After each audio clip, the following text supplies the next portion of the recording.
కూటమి ప్రభుత్వం కొత్తగా ప్రమాణ స్వీకారం చేసి సంవత్సరంన్నర అయిన తర్వాత సడన్ గా ఎస్సీజెడ్ రైతుల మీద ప్రేమ వస్తుంది. సెజ్ రైతుల మీద కొత్తగా వాళ్లే ఒక మెమో ఇచ్చి, జీవో కాదు, గవర్నమెంట్ ఆర్డర్ కాదు, ఒక మెమో ఇచ్చి ఈ 2800 ఎకరాల భూమిని రైతులకి చంద్రబాబు నాయుడు గారే తిరిగి ఇచ్చినట్టు, కూటమి ప్రభుత్వంలో పవన్ కళ్యాణ్ గారి ఆదేశాల మేరకు చంద్రబాబు నాయుడు గారే తిరిగి ఇచ్చినట్టు వాళ్ళు వారం రోజులు బట్టి ఎల్లో మీడియాలో జనాలున్నాయి. అదేదో పెద్ద గొప్ప కింద పాలాభిషేకాలు, తర్వాత వాళ్ళ పొగుడుకోవడమే కాకుండా మళ్ళీ ఎల్లో మీడియాలో, అది ఈనాడు పేపర్లో నా గురించి రకరకాలుగా అవాకులు చవాకులు, మా క్యారెక్టర్ అసాసినేట్ చేయడం, ఇవన్నీ మొదలుపెట్టారు.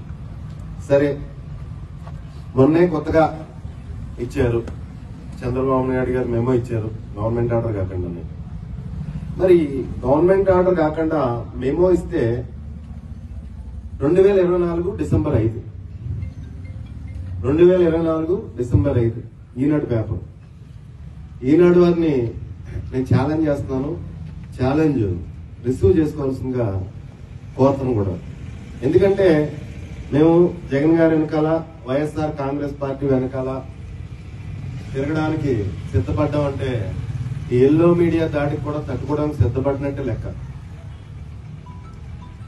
మెగాస్టార్ చిరంజీవికి దిక్కులేదు, మేమంతా ఉమ్మడి రాష్ట్రంలో మెగాస్టార్ చిరంజీవికి దిక్కులేదు మీ ఎల్లో మీడియాతో.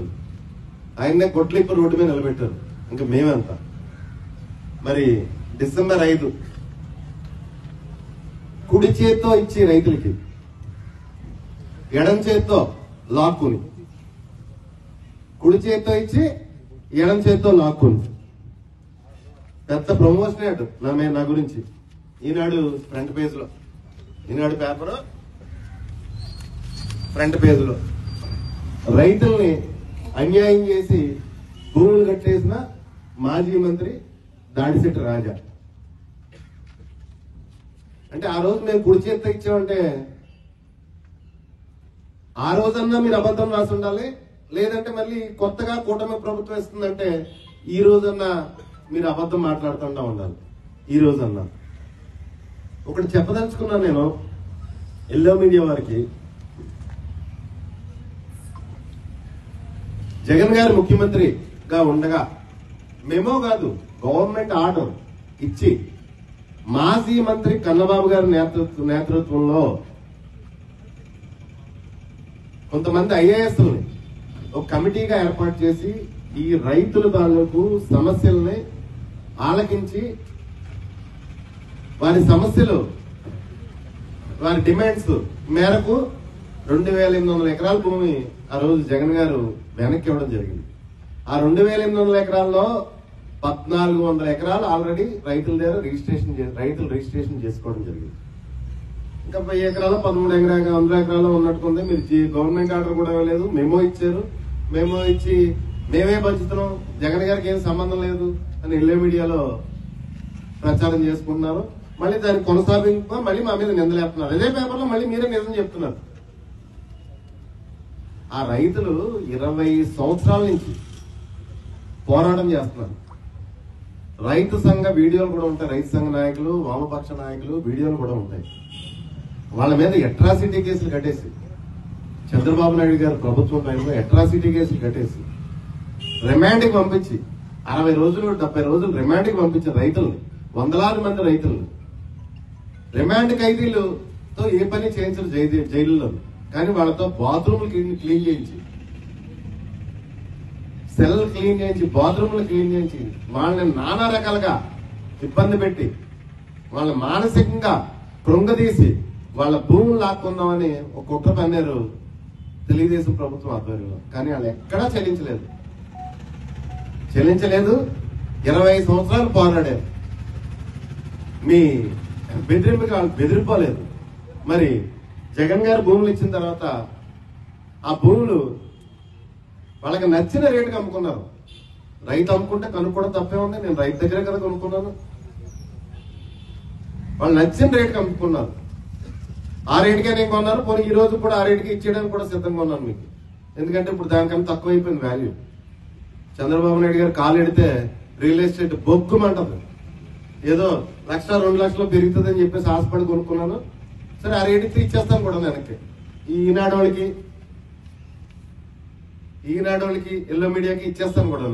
ఎందుకంటే మమ్మల్ని గొడ్లు ఇప్పుతున్నారు, మమ్మల్ని కూనీకోర్లు చేస్తున్నారు, మా పరువు తీస్తున్నారు, మా జీవితాలతో ఆటలాడుకుంటున్నారు. ఎందుకు? చంద్రబాబు నాయుడు గారికి వ్యతిరేకమైన పార్టీలో మేము పనిచేస్తున్నట్టు మీకు మా మీద దొబ్బుతే, మా మీద కోపం. అదేవిధంగా PPP మోడ్ గురించి ఒక్కసారి గతం ఈ సెజ్ రిలేషనే ఒకసారి చంద్రబాబు నాయుడు గారికి గుర్తు చేద్దాం అనుకుంటున్నాను. ఈ రోజు గారు చంద్రబాబు నాయుడు గారు 1999లోనే 370 కోట్లు పెట్టుబడి పెట్టి కాకినాడ సీపోర్టుకి 370 కోట్లు ప్రజాధనం, చంద్రబాబు నాయుడు గారు ధనం సుమా కాదు సుమా, ప్రజాధనం పెట్టుబడి పెట్టి 3 బెత్తలు కట్టిన తర్వాత 370 కోట్లు పెట్టుబడి పెట్టి కట్టిన తర్వాత PPP మోడ్ లో కేవీ రావు అనే ఆయన బినామీకి ఆ పోర్టు కట్టబెట్టడం జరిగింది. కేవీ రావు అనే ఆయన బినామీకి ఆ పోర్టు కట్టబెట్టడం జరిగింది.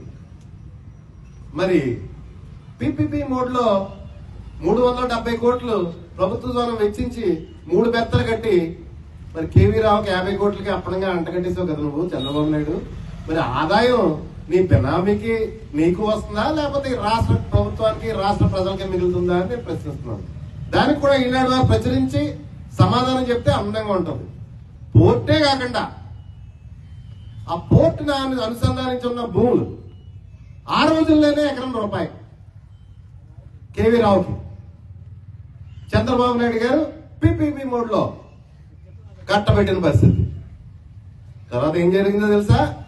ఆ కేవీ రావు గారు బ్యాంకులో భూములు 10 లక్షలకి, ఆ రోజుల్లో 10 లక్షలకి 15 లక్షలకి తాకట్టు పెట్టుకుని మన పిఠాపురం నియోజకవర్గం తొండంగి మండలంలో సెజ్ కోసం ఎకరం 3 లక్షలకి రూపాయికి ఇస్తే 10 లక్షలు, వేలాది ఎకరాలు 10 లక్షలకి తాకట్టు పెట్టుకుని తొండంగి మండలం కొత్తపల్లి మండలం సెజ్ రైతుల దగ్గర 3 లక్షలకి ఆయనే స్వయంగా ఎక్వైరీ చేయడం మొదలెట్టాడు.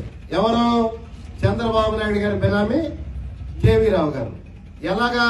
PPP మోడ్ లో ఎకరం రూపాయికి ఇస్తే ఆ భూమి బ్యాంకులో 10 లక్షలకి 15 లక్షలకి తాకట్టు పెట్టి ఆ డబ్బులతో చంద్రబాబు నాయుడు గారి బినామీ కేవీ రావు గారు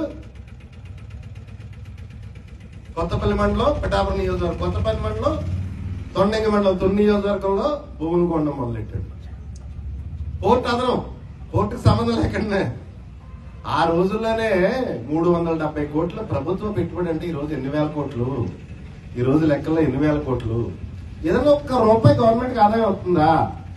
నీ బినామీకి నీకు వస్తుంది. మిమ్మల్ని ఎదిరించిన వాళ్ళని ఎల్లో మీడియాలో అమ్మో కూనికోర్లు, బాబోయ్ కూనికోర్లు, అవినీతి పరులు, వాళ్ళ క్యారెక్టర్ అసాసినేట్ చేస్తారు. మేము పెరుగుతూ పోతాం కానీ మేమేం లొంగం.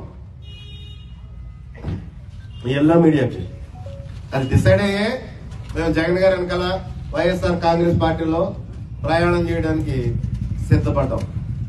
నేను ఛాలెంజ్ చేస్తున్నాను. నేను మాట్లాడినట్టు నేను కట్టుబడి ఉంటాను. On records with documental evidence నేను కట్టుబడి ఉంటాను. మీకు దమ్ముంటే చేతనైతే మీ పేపర్లోని టీవీలోని ప్రచురణ చేయండి. సంవత్సరం నుంచి అవినీతిపరుడు, అమ్మ బాబాయ్ అవినీతిపరుడు, అమ్మ బాబాయ్ కూనీకోరు, ఇంకా వాళ్ళ నోటికి వేసొస్తే అది మాజీ మంత్రి.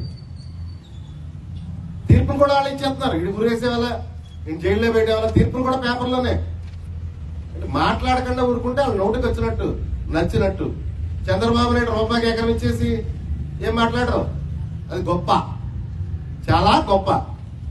370 కోట్ల ప్రజాధనంతో ఉపయోగించి కాకినాడ కోర్టు కొడితే అది 50 కోట్లకే వెంటనే ఇచ్చేస్తే, తన బినామీకి ఇచ్చేస్తే అది గొప్ప. ఎవరికి డబ్బు వస్తుంది కాకినాడ కోర్టు వల్ల? నీ బినామీకి నీకు తప్పిస్తే ఎవరికైనా రూపాయి వస్తుందా గవర్నమెంట్ కి? మరి 17 మెడికల్ కాలేజీలు ఎకరం 100 రూపాయలు. జగన్ గారు ప్రజల కోసం ప్రజల ఆస్తి క్రియేట్ చేస్తే సంపద సృష్టి పేరుతో ఎకరం 100 రూపాయలు నువ్వు దానాదత్తం చేసి. దయచేసి ప్రజలు మరొకసారి చెప్తున్నాను, డిసెంబర్ 5, 2024 గత ప్రభుత్వంలో సెస్ భూములు కుడి చేత్తో ఇచ్చి ఎడం చేత్తో నొక్కేసి మళ్ళీ ఒకసారి ఒక్కనంతరాన్ని 20 సంవత్సరాల రైతులు పోరాటం చేశారు. నెలల తరబడి మీరు జైల్లో ఉండి వాళ్ళతో బాత్రూంలు అయ్యి కడిగించినా సరే వాళ్ళు లొంగలేదు. వాళ్ళతో నేను రిజిస్ట్రేషన్ చేయించుకోలేదు, నేను అంటలేదు, చేయించుకున్నాను. బలవంతంగా రిజిస్ట్రేషన్ చేయించుకోవడం సాధ్యం కాదు వాళ్ళతో. దానికి సరిపడా మొత్తంలో వారికి డబ్బులు ఇచ్చి రిజిస్టర్ ఆఫీస్ తీసుకెళ్లి వాళ్ళు రిజిస్ట్రేషన్ చేసుకున్న పరిస్థితి. నోటుకి ఏవి చేస్తే అది కాకమ్మ కదవు. ఎంత బురద పడితే అంత బురద చల్లేడు.